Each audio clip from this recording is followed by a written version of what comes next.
Rapidement, donc Laurent Ouvrard et je suis en l'occurrence directeur général de la coopérative Enercop Normandie, qui fait partie du réseau Enercop, qui est un fournisseur d'électricité 100% renouvelable, mais qui est aussi, et c'est pas une notion négligeable, qui est aussi une coopérative, et donc pas pour rien, puisque nous considérons que l'énergie est un bien commun qui appartient à l'ensemble des gens, collectivités, etc. Et que donc nous devons avoir notre mot à dire sur la gestion de cette énergie. Comment est-ce qu'on la produit, comment est-ce qu'on la transporte, comment est-ce qu'on la distribue, etc. Et donc une coopérative comme la nôtre est un outil juridique qui permet justement d'impliquer un maximum de structures et de gens, et qui peuvent donc décider et agir pour ces questions-là. Et donc c'est un peu ce qu'on va aussi aborder ce soir, en l'occurrence. Donc ce soir, ce que je vous propose, et en discussion avec Béatrice pour préparer cette soirée, elle n'est pas spécifiquement orientée nucléaire ou questions nucléaires. Elle est un peu, comme hier soir, orientée un peu plus sur les énergies renouvelables. Mais surtout, et ça dépasse cet aspect-là aussi, sur comment gérer ces énergies, quelles qu'elles soient, en fait, au sein de la société. Et le mot démocratie là n'est pas mis pour rien, et on peut évidemment gloser pendant des semaines sur le mot démocratie en tant que tel, mais c'est surtout comment, par rapport aux enjeux dont on va reparler maintenant, notre société donc, qui fonctionne selon un mode relativement démocratique pourrait peut-être ne pas durer en fonction de ce qui va se passer si on ne bouge pas en termes purement énergétiques. Donc on va rentrer dans le vif du sujet avec des notions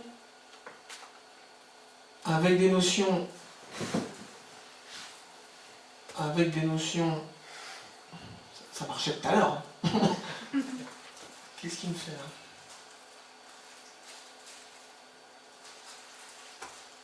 Ah, voilà.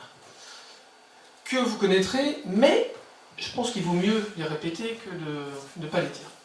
Donc il y a des enjeux forts et de plus en plus urgents qui se présentent à nous en termes environnementaux globalement et qui sont pour beaucoup liés à nos usages énergétiques d'aujourd'hui. Alors un des plus à la mode et des plus connus, c'est ce que tente de représenter cette petite image, c'est le réchauffement climatique. Donc personnellement, je nous parle de moins en moins de changement climatique, qui était plutôt le terme utilisé il y a quelques années, parce que scientifiquement aujourd'hui, il y a un accord assez global pour dire que c'est bien un réchauffement qui a lieu, avec ses impacts, mais qu'il y a bien un réchauffement qui est dû à l'émission des gaz à effet de serre, parce qu'on utilise bien trop de ressources fossiles, et donc on émet beaucoup de dioxyde de carbone, mais pas que, c'est aussi du méthane. Et le méthane n'a rien à voir avec les ressources fossiles, c'est lié aux élevages notamment de bovins. Donc là, qu'on brûle du pétrole ou pas, ça n'a pas d'impact, c'est vraiment nos élevages bovins, et donc le fait qu'on mange de la viande ou qu'on mange beaucoup de lait, qui fait qu'on a beaucoup de méthane, et donc un réchauffement climatique amplifié par cet aspect-là. Mais donc cet aspect-là, qui est largement étudié depuis des années par le groupement international donc de scientifiques monté par l'ONU depuis des années, tend scientifiquement à prouver qu'il y a de moins en moins d'ambiguïté sur le fait que ce réchauffement climatique est lié aux activités humaines et non pas à une activité solaire ou à un axe de rotation de la Terre, etc. Non, c'est bien nos activités qui impactent sur ce réchauffement climatique. Un deuxième aspect qui fait partie de toutes ces questions, qu'on doit se poser en tout cas sur un usage énergétique, là c'est ce fameux pic pétrolier. Donc globalement, l'idée surtout c'est de retenir que ce pic, on pourrait dire qu'il n'est pas seulement pétrolier, il est pour toutes les ressources qu'on va chercher dans le sol. Donc il y a un certain stock dans ce sol, et ce sont des ressources qui ne se renouvellent pas du jour au lendemain. Donc une fois qu'on a utilisé le litre de pétrole, il n'est plus là, ça c'est clair. Et avant qu'il ne se renouvelle naturellement, il va falloir attendre des millions d'années. Donc c'est le même cas pour le pétrole, le charbon, le gaz naturel, pour l'aluminium, pour l'or, pour tous les minéraux qu'on va chercher dans le sol, qui nous servent à fabriquer des téléphones, des téléviseurs, etc., etc. Donc tout ce qui sert, nous, quotidiennement, dans notre vie au quotidien. Et même l'uranium. Et même l'uranium, tout à fait, exactement. Donc l'uranium, une fois qu'il a été utilisé dans la centrale nucléaire, effectivement, il n'est pas réutilisable, quoi. En tout cas, ce matériau-là. Et donc ça veut dire quoi? Ça veut dire que le jour où on atteint... Alors, on sait aujourd'hui que c'est pas un pic, ça fait pas ça, un vrai pic, c'est un plateau, où on sait que quand on arrive sur ce plateau, bah, on n'arrive plus à dépasser la production. Et par contre, la demande, elle, est là. Donc si on pense à des États émergents comme la Chine, l'Afrique du Sud, le Brésil, qui demandent de plus en plus, malheureusement, ou heureusement, selon le point de vue, là, ici, on ne peut plus augmenter la production. Donc il y a de plus en plus de demandes, mais moins en moins de production. Donc ça crée des tensions évidentes sur le marché, les prix, etc. Donc le lien, il est direct. C'est pas pour rien qu'on va chercher des gaz de schiste de plus en plus profondément, qui coûtent de plus en plus cher. C'est parce que celui-là, le pétrole, on ne le voit plus, quoi. Enfin, on n'a plus accès facilement à du pétrole classique. Donc on doit aller chercher d'autres ressources qui, elles, sont moins simples à avoir, peut-être plus chères, etc., etc. Mais en tout cas, la conclusion de ça, enfin une des conclusions, c'est que de toute manière, c'est pas durable. Donc quelle que soit la ressource dont on parle ici, un jour ou l'autre, est-ce que ça va être dans 500 ans, dans 6 mois ou dans 3 ans, et un jour ou l'autre, il faudra trouver une alternative à ces fonctionnements-là, à ces ressources-là. Troisième aspect de ces enjeux, ce sont entre autres les, on va dire, catastrophes industrielles, qui sont directement liées à l'usage de ces ressources-là. Donc, on parle de Fukushima au niveau nucléaire, qui est relativement récent. À la même période, il y a eu la plateforme pétrolière dans le golfe du Mexique, où on a fait un trou dans le sol au fin fond de l'océan, qu'on n'arrivait pas à boucher, et donc des centaines de milliers ou plus de tonnes de pétrole qui sont déversées dans l'océan. Mais il y a évidemment une liste bien plus importante d'accidents industriels de ce type-là, qui ont évidemment des conséquences environnementales et humaines non négligeables.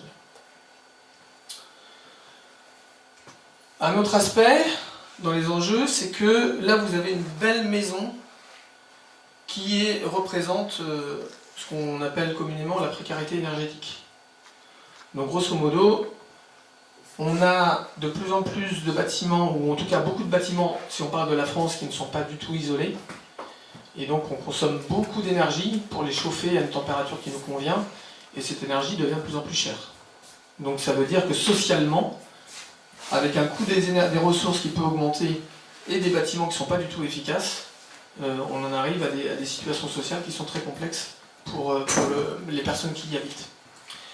Il y a une photo que je n'ai pas mise, mais il y a aussi un enjeu très important. C'est que ces ressources-là, comme il n'y en a pas partout, et qu'il y en a de moins en moins, mais que comme elles constituent une part majeure, ça je ne vous apprends rien, de notre vie, au quotidien, pour l'électricité, pour bouger en voiture, pour se nourrir, etc., eh bien, l'accès à ces ressources-là est de plus en plus complexe. Donc ça crée des tensions géopolitiques et des guerres, tout simplement. Pour accéder au pétrole dans certains pays, on a été prêts, nous, occidentaux, à favoriser des guerres, des ventes d'armes, etc., pour pouvoir accéder à ces ressources-là. Donc là, c'est pas un enjeu mineur, en l'occurrence. Non plus. Alors là, je vous présente très rapidement c'est une horloge qui a été mise en place après-guerre, après Seconde Guerre mondiale, à partir de 1947, dans le contexte de la guerre froide, par des scientifiques aux États-Unis. Et c'était pour mesurer à quelle distance en temps, alors il y a tout un tas de critères qui ont été utilisés, je ne vais pas vous les détailler parce que je ne les connais même pas moi-même, on était de la disparition potentielle de l'humanité, mais là c'était dans le cadre au tout début de l'usage d'armes atomiques, parce que c'était le contexte de la guerre froide, juste après 1945. Et donc plus on se rapproche de minuit, plus on est proche, à l'époque, de la guerre nucléaire. Et donc vraiment de choses pas très rigolotes sur Terre, quoi. Mais les années passant, et ça c'est depuis 2007, les notions de changement climatique ont été intégrées, de pics pétroliers, d'accès aux ressources, donc, et aussi des nouvelles technologies. Donc là j'ai mentionné les nanotechnologies, les biotechnologies notamment. Donc tous ces scientifiques ont intégré ces notions-là pour dire, voilà, à quelle étape on est au niveau de l'humanité sur Terre, de notre vie ensemble. Et donc il y a des années où c'est bien critique, 84, On était à 3 minutes de minuit, et donc vraiment de choses très sérieuses, très graves pour l'ensemble de l'humanité. Et pour le coup, en 2018, on n'a jamais été aussi proche, donc cette année. Et ce qu'il juge, c'est qu'on est complètement incapable, malgré toutes les preuves scientifiques, au niveau politique, on est incapable de réagir aux menaces imminentes que représente notamment le réchauffement climatique. Politiquement, on a prouvé qu'on n'arrivait pas à avancer. D'accord ? Alors, si on retourne en 2015, il y a eu la fameuse COP21 en France qui a tant fait parler, où beaucoup d'États ont signé un document, etc. Et tant mieux, ça n'était jamais arrivé avant, donc tant mieux. Mais ce qu'on se rend compte, c'est que de toute façon, on a beau le signer, il n'y a aucune contrainte derrière, et il n'y a pas forcément beaucoup d'actions, quoi. Donc le problème, c'est que il y a plus d'actions qui vont à l'encontre de ça que d'actions qui vont dans le bon sens. Donc, c'est un enjeu global pour pas seulement nous Français ici, qui concerne tous nos usages de ressources, qu'elles soient énergétiques ou autres, qui conduisent à des comportements assez voraces de ces ressources-là, quel que soit l'endroit où elles se situent dans le monde, mais qui ont des impacts environnementaux, sur la biodiversité, etc., qui menacent directement notre vie au quotidien.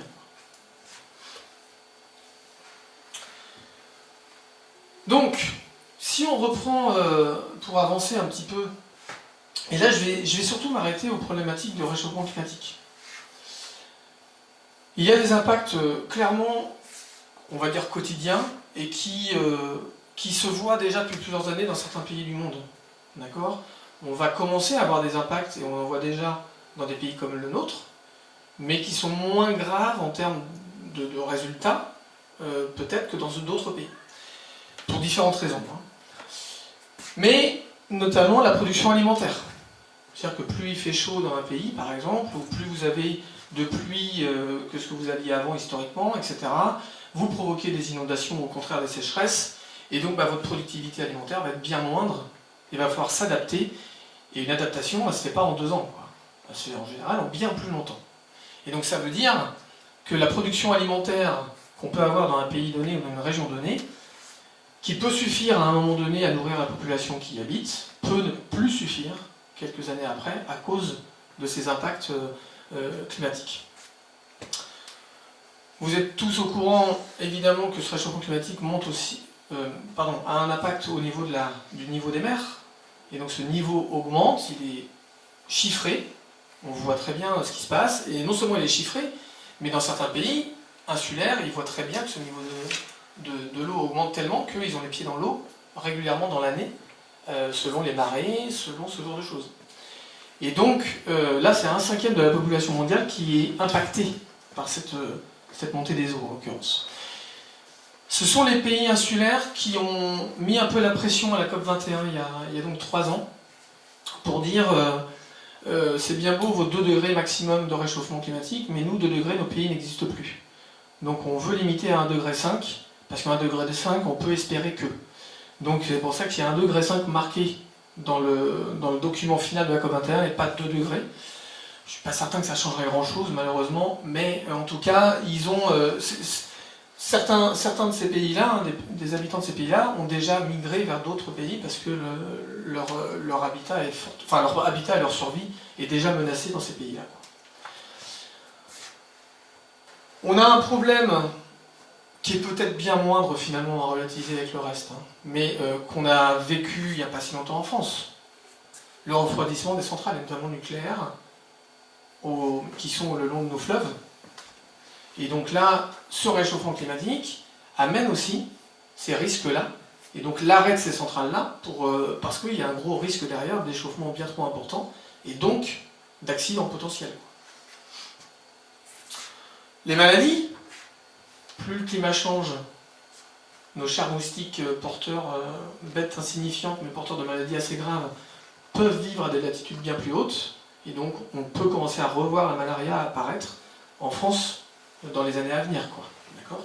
Qui est une maladie aujourd'hui plutôt cantonnée autour de l'équateur et au-delà de l'équateur, mais qui ne remonte pas aussi haut chez nous, mais qui est fortement liée aux températures que l'on peut avoir. Et donc, c'est un exemple de maladie qui peut vraiment revenir dans les années à venir dans nos pays. Accès à l'eau douce. La montée des eaux océaniques fait que une infiltration de cette eau salée peut se faire au niveau des terres et donc polluer entre guillemets les nappes phréatiques. Et donc de l'eau qui était douce à un moment donné va devenir plus douce du tout et donc plus consommable, sans traitement initial. Et ça, dans de nombreux pays, ça commence à être le cas en fait. Alors c'est pas la seule raison en l'occurrence, mais il y a un accès important qui commence à diminuer. Et l'acidification des océans, donc ça sans rentrer dans les détails absolus, enfin importants, le dioxyde de carbone que l'on émet dans l'air se dissout dans l'océan, ce qui est une... c'est grâce à l'océan justement qu'on n'a pas un réchauffement climatique aussi important et aussi rapidement, il fait tampon, mais à un moment donné il ne pourra plus, hein. Mais il fait encore tampon, mais malheureusement, plus il absorbe, plus il devient acide.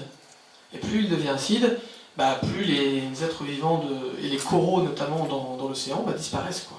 D'accord ? Ou ne peuvent pas se reproduire, etc. Donc c'est un problème non négligeable, évidemment. Et ça, évidemment, cette acidification-là s'ajoute, enfin, ses conséquences s'ajoutent à la surpêche qu'on peut avoir, qui déjà menace la survie de pas mal de ressources halieutiques, mais là déjà, on agit directement sur la vie de ces espèces marines. Et donc, ce que l'on sait aussi, historiquement, c'est que le climat, et c'est pas d'aujourd'hui en fait, hein, ça a déjà été le cas il y a des milliers d'années dans d'autres régions du monde où il pouvait y avoir des changements climatiques aussi, et bien de toute manière ça pousse les gens à bouger. Quand on ne peut plus faire pousser notre nourriture là où on vit, on va aller ailleurs pour en trouver. Ça c'est clair. Et puis d'autres, hein, l'eau douce, si vous avez pu avoir là où vous habitez, vous allez en chercher ailleurs. C'est des notions de survie de base, quoi. Donc les personnes se déplacent du fait du changement climatique. Il y a d'autres raisons qui peuvent les faire bouger, hein. Je ne dis pas que c'est le seul, hein, loin de là. Les raisons économiques, politiques que vous connaissez tous. Mais en tout cas, ce changement climatique peut amener à ça.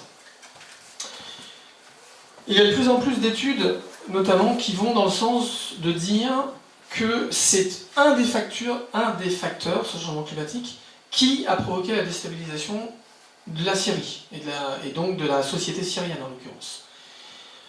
Pourquoi ? Parce que plusieurs années de suite, à la fin des années 2000, il y a eu des sécheresses importantes. Et ces sécheresses ont donc provoqué une baisse de la production alimentaire notamment. Et donc on en revient à ce schéma assez basique, on ne peut plus produire de nourriture, donc on n'a plus à manger, donc on va partir pour en avoir d'autres, hein, pour en trouver ailleurs. Mais il y a eu d'autres effets, d'autres actions politiques dans le même temps en Syrie, qui ont fait que beaucoup de gens se sont retrouvés sans emploi, et donc dans la rue, sans plus rien à manger, sans argent, sans rien, donc là, déstabilisation, quoi.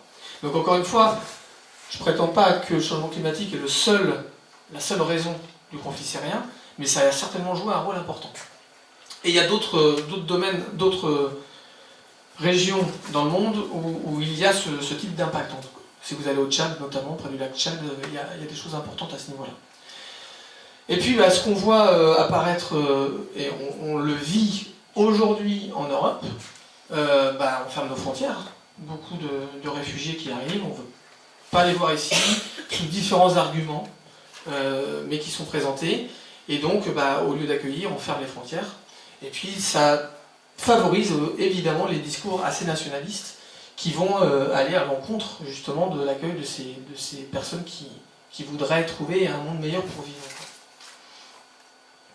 Alors, le GIEC lui-même a repris cet aspect pour dire qu'effectivement, il y a déjà des conflits classiques là où on peut vivre, là où on peut avoir des difficultés déjà avec un système politique en place, où on peut imaginer plein de choses, mais cet aspect du changement climatique va ne faire qu'amplifier ces phénomènes qui existent.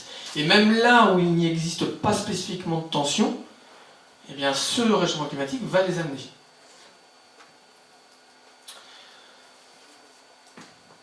Et donc, évidemment, on peut se dire, surtout que tout est plus ou moins, on va dire, scientifiquement tracé à ces niveaux-là, on pourrait se dire, ok, on sait ce qu'il faut faire Donc il faut agir, quoi. Il faut agir parce que plus on tarde dans cette réaction, et ben plus les effets, plus le réchauffement va augmenter, donc à plus 1 degré on est aujourd'hui, demain plus 2, demain plus 3, plus 4 si on ne fait rien, les effets de ce réchauffement vont être de plus en plus importants, forcément, et de plus en plus incontrôlables. Donc là j'ai seulement noté comment est-ce qu'on mange à plus 4 degrés, mais il y a bien d'autres aspects aussi qui peuvent jouer à ce niveau-là. Et puis évidemment, plus on va attendre et plus les effets sont importants, et plus ça coûtera cher, tout simplement, de réagir et de mettre en place les actions qui vont devoir être mises en place. Et malheureusement, ce qui est quasiment certain, c'est que plus on va attendre, et plus donc il y aura cette problématique d'effets importants et chers, mais plus la réaction risque d'être très radicale et très violente en fait. Et donc,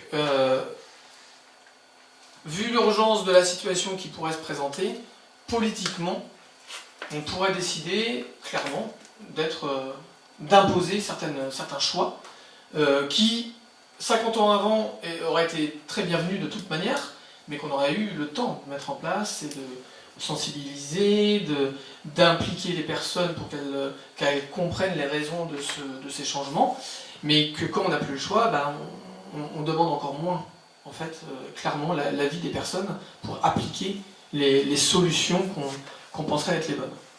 Donc, il y a vraiment une problématique qui se présente à ce niveau-là. Donc évidemment, privation des libertés, priorisation, donc en général, les gens qui ont les moyens ont plus de facilité que les gens qui en ont moins, etc. Donc là, quand on revient sur les principes de discours nationaliste, évidemment, bah, on va favoriser les gens qui habitent là déjà localement, plutôt que les gens qui arrivent de l'extérieur.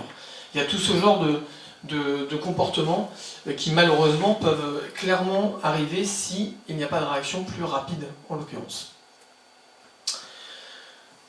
Et donc, ce qu'on peut proposer, bah, c'est qu'on connaît certains fonctionnements qui peuvent vraiment, localement en tout cas, ou collectivement améliorer les choses. Comme on en parlait hier soir, toutes ces thématiques de réchauffement climatique et de problématiques liées au nucléaire par exemple, etc., Negawatt a démontré qu'on a les solutions techniques. On sait le faire. On sait produire de manière relativement propre, j'aime pas trop ce mot, mais moins impactante environnementalement avec des éoliennes qu'avec une centrale nucléaire par exemple. On sait rénover les maisons. On sait utiliser d'autres moyens de déplacement que des voitures individuelles à essence. On sait faire tout ça. Donc, il n'y a pas besoin de rupture technologique ou d'invention incroyable pour vraiment, techniquement, trouver ces solutions qui peuvent nous aider à répondre à ces problématiques-là. Le problème, c'est que effectivement, il faut une volonté politique, mais une volonté aussi, chacun de nous en fait. D'accord ? Donc hier soir, personnellement, j'ai assez insisté au début de ma présentation hier soir pour dire que oui, individuellement, on peut agir, chacun nos fameux éco-gestes, chacun de son côté, mais qu'il y a une nécessité aussi d'agir collectivement, et donc ça veut dire politiquement. Comment est-ce qu'on organise la société pour à répondre aux enjeux et qu'on puisse continuer à vivre correctement et répondre à nos besoins de base. Donc il y a cette notion de résilience. Alors la résilience, c'est le fait de construire une société ou un organisme qui va quand même résister malgré des impacts, on va dire, négatifs qui viennent de l'extérieur. Donc typiquement aujourd'hui, si on coupe complètement les robinets de pétrole, notre société ne résistera pas. Tout est basé dessus. Tout. Mais pareillement, si on coupe toutes les centrales nucléaires demain, si on les coupe toutes demain, pas certain que socialement ça va être accepté, pas certain qu'on va être content de plus du tout avoir de lumière, etc. Donc on n'est pas résilient du tout. On dépend complètement de l'étranger, etc. Donc il y a tout un tas de faits qui démontrent qu'avec le système énergétique actuel, nous ne sommes pas résilients. Et donc, vu les enjeux dont on a parlé avant, l'accès aux ressources notamment, le coût de ces ressources, etc., on peut s'attendre à ce que dans les années à venir, si on ne bouge pas suffisamment vite, on va vraiment la tester, cette résilience. Et assez rapidement. Donc, il y a vraiment tout un intérêt à essayer de développer ça, cette résilience. Et notamment, ça veut dire essayer au moins à petite échelle de le faire, chacun, mais collectivement dans son coin. Donc on parlait hier de circuits courts, par exemple. Hein. C'est un exemple. Il y a une notion de dire, est-ce qu'on n'a pas possibilité de réduire nos besoins? On en revient encore au schéma de mégawatts, hein, si vous en souvenez d'hier, de dire que plus on va réduire nos besoins, et c'est du bon sens, éviter les gaspillages, etc., plus il va être facile d'alimenter ces besoins avec des ressources renouvelables, tout simplement. Et que, notamment au niveau énergétique, eh bien, peut-être devons-nous quand même réfléchir sérieusement à avoir une certaine autonomie. Et là, que ce soit au niveau de la France ou au niveau d'un village ou d'une collectivité donnée. Donc avoir sa propre production locale, si possible renouvelable, que ce soit un parc éolien, des panneaux photovoltaïques, un moulin à eau, etc.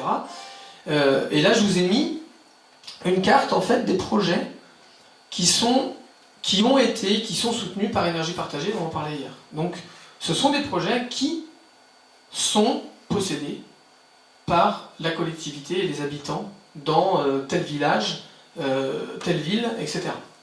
Et donc, ça veut dire que ça existe. Hein. Il y a quand même pas mal de gens qui se bougent en France sur ces questions-là, et qui essayent en tout cas de faire quelque chose. Et là, forcément, on va vers une décentralisation de la production, forcément, puisqu'on s'adapte à ce qui existe dans le territoire. On ne va pas chercher des litres de pétrole qu'on peut raffiner dans un endroit pour le distribuer après. On a du vent ici, on peut installer un parc éolien. On a du soleil plus là, on peut mettre des parcs photovoltaïques ici, quoi. Et donc ça veut dire que si on décentralise l'aspect technique, on peut aussi décentraliser l'aspect qui décide de ça. Et donc, on en revient à la notion de gouvernance locale, de démocratie locale, etc. Et de vraie démocratie locale. C'est possible de le faire.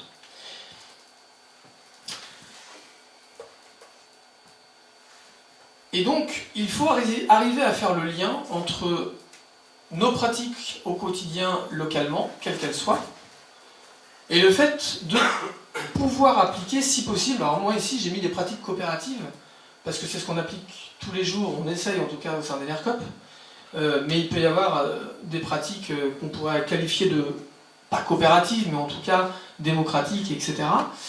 Mais c'est le fait de dire, essayons d'être solidaires, essayons de ne pas spéculer, financièrement parlant, sur des ressources dont on a besoin, que l'idée c'est quand même d'essayer de partager avec son voisin la production électrique qu'on peut avoir localement, au lieu de tout la garder pour soi.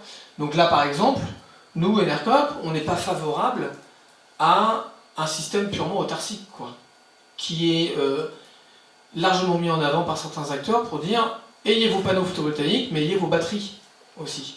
Et ça, on pense que c'est assez aberrant d'avoir ce système-là quand on a un réseau qui est installé partout en France et qui peut servir vraiment à partager une production qui est faite à un endroit donné avec des gens qui n'en ont pas. Et puis les batteries en tant que telles, aujourd'hui, la ressource en minéraux nécessaire pour les fabriquer, si on veut en avoir partout, c'est juste pas possible. Donc l'objectif en soi n'est pas très pertinent à ce niveau-là. Donc les principes coopératifs que une structure comme Enercop qui s'appelle une SCIC, coopérative d'intérêt collectif, elles permettent d'apporter un fonctionnement solidaire, non spéculatif, une personne, une voix, qui va permettre de dire aux gens qui possèdent l'outil, par exemple le parc éolien, de vraiment se réapproprier les questions énergétiques. D'accord ? Donc c'est pas seulement de la produire, c'est aussi de, ensemble, décider pour ce projet, qu'est-ce qu'on veut en faire, et comment localement on peut partager cette richesse créée ensemble.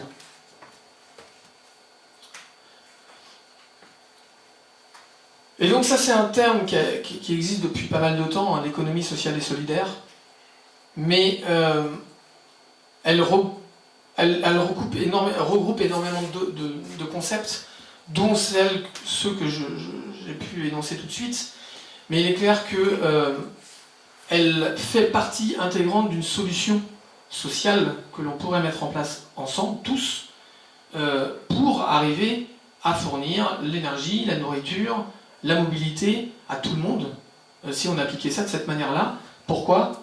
Parce que solidarité, parce que non-spéculation, parce que etc. Et que c'est un système par essence, quand il est appliqué réellement, qui lutte contre les inégalités. Et plus il y a d'inégalités, plus il y a un risque de conflits, et conflits qui vont être exacerbés par ce réchauffement climatique et l'accès aux ressources, etc. Donc appliquer l'économie sociale et solidaire sur le fond, comme je vous le disais, aux questions énergétiques, comme aux questions climatiques, comme aux questions alimentaires, etc., permet clairement d'apporter tout un tas de solutions. Mais ça combat de toute manière quelque chose qui est l'individualisme. Et l'individualisme dans notre société aujourd'hui, c'est plutôt ce qui est en premier avant des réflexions collectives, malheureusement. Alors, Cyril Dion, ça vous parle à toutes et tous peut-être ? Non, je vois des têtes qui... Non. Donc Cyril Dion, c'est la personne qui a co-réalisé, merci, le film documentaire Demain, donc qui a fait beaucoup parler de lui en 2015, et qui justement, pour la première fois sur cette thématique environnementale, enfin environnementale entre autres, hein, sociale aussi, apportait des exemples de ce qui a été fait, mis en place dans tout un tas de pays dans le monde. Donc c'était plutôt positif pour dire, ok, on sait qu'il se passe tout ça au niveau social, au niveau environnemental, maintenant il faut réagir, mais il y a des solutions, il y a des gens qui ont déjà fait des choses. Et donc Cyril Dion a notamment fait ce film avec Mélanie Laurent. Bon, il a fait d'autres choses, hein. Il est très actif, mais notamment il est beaucoup, en ce moment il passe beaucoup dans les médias pour dire que nous avons tous besoin d'un nouveau récit pour nous donner envie d'avancer et nous donner justement une vision de ce que ça pourrait être si on arrêtait d'appliquer des règles de base très spéculatives, très individualistes, etc. Et donc le fait de ne plus croire dans une croissance économique systématique, et si vous regardez ou écoutez la plupart des discours que l'on peut entendre politiques, même économiques, ce mot-là, croissance économique, ressort systématiquement. On veut tous de la croissance, tous. Et peut-être devrait-on discuter ce mot-là. Qu'est-ce que ça replaît ? Qu'est-ce que ça implique, en l'occurrence ?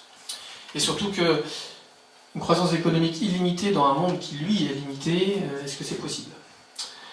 Et puis, le fait de ne plus avoir comme seul objectif pour le bonheur une accumulation de biens, comme une accumulation financière.